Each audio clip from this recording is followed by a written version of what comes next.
How's everybody doing on this Sunday evening, Sunday afternoon? Whew. I'm gonna get this chicken bone out of my throat one way or the other this week, I reckon. So, nevertheless, I've seen a picture floating around here as of late. Maybe it's just me. Maybe I'm the only one that's seen it. I don't know. But nevertheless, I wanted to talk about it for a minute.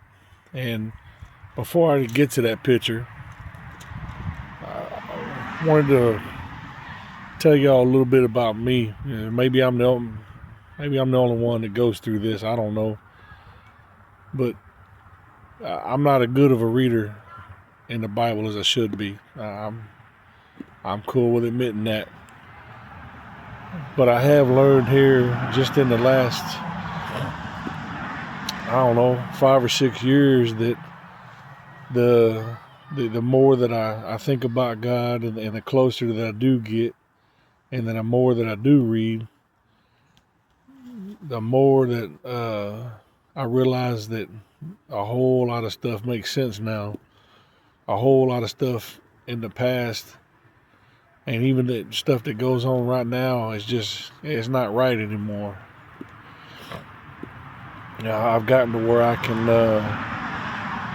can tell really good when somebody's at church being fake, or on here being fake, or preaching the wrong word, or taking the Bible out of context, to fit their agenda. And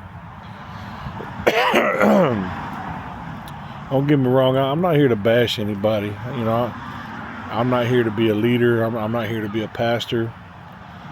I'm just here really to be a facilitator, because I have a real good knack of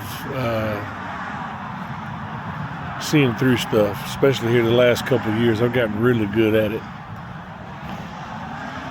So that brings me to this picture, and I'm gonna go. Let me show you the picture real quick, and then we'll carry on. So you should see the picture somewhere up here. And for those of y'all, let me fix this. For those of y'all that can't see it, let me read it to you real quick. And it's actually 1 Corinthians 14. We're going to actually go back to 29. And let me get the phone in here where you can see. That way that y'all see that I'm just not blowing smoke. Verse 29, 2 or 3 prophets should speak, and others should weigh carefully what it says. And if a revelation comes to someone who is sitting down, the first speaker should stop. For you can all prophesy in turn, so that everyone may be instructed and encouraged.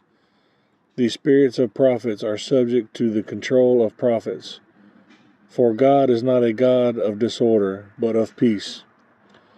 As in all congregations of the saints, women should remain silent in the churches. They are not allowed to speak, but must be in submission, as the law says. If they want to inquire about something, they should ask their own husbands at home, for it is disgraceful for a woman to speak in the church. So the problem here, the problem that I'm seeing here lately on TikTok is everybody wants to preach, but are we going to play preach, or are we going to start preaching? Because all I'm seeing right now is we're just playing. Everybody's just taking what they want, saying what they want, changing verses around to get that Dr. Feelgood vibe going.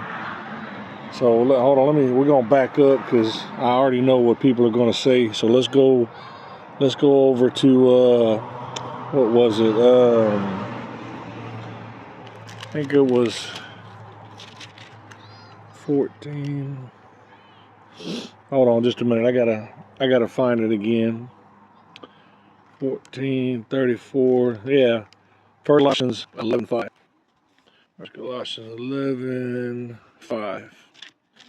So I'm going to read this to you, and this is why nobody preaches about this in church, because if you preach that, they got to preach all of it.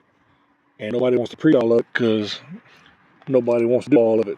So if you got to Corinthians 11:5, it says, and every woman who prays or prophesies with her head uncovered dishonors her head. It is just as though her head was shaved. If a woman does not cover her head, she should have her hair cut off. And it is a disgrace for a woman to have her hair cut off or shaved off. She should cover her head. So, if you go off the first verse and then you go off of this verse, the only way a woman should preach in church is if she covers her head, right? Well, then wait a minute. That means that she's gonna have to dress like a Muslim lady, right? Let's keep on going. Let's get on down here to 11, right here. In the Lord, however, woman is not independent of man, nor is man independent of woman. For as woman comes from man, so also man is born of woman. But everything comes from God. Judge for yourself, as proper for a woman to pray to God with her head uncovered. Does not the very nature of things teach you that if a man has long hair, it is a disgrace to him, but that if a woman has long hair, it is her glory, for long hair is given to her as a covering. If anyone wants to be continuous about this, we have no other practice, nor do the Church of God. So see that nobody wants to talk about that. A woman doesn't have to be in the church with face covered, but she is covered with hair. That's what Jesus has already blessed her with. But nobody's gonna talk about none of that. So again, are we ever gonna start actually preaching, or we just gonna keep on pretending until it's too late? I mean, just think about it. I know I'm not crazy, but when was the last time you ever heard a woman pastor read that verse or preach on that sermon? I've yet to get to that part, to get to that scripture, until I've seen it here just in the last couple of days on TikTok.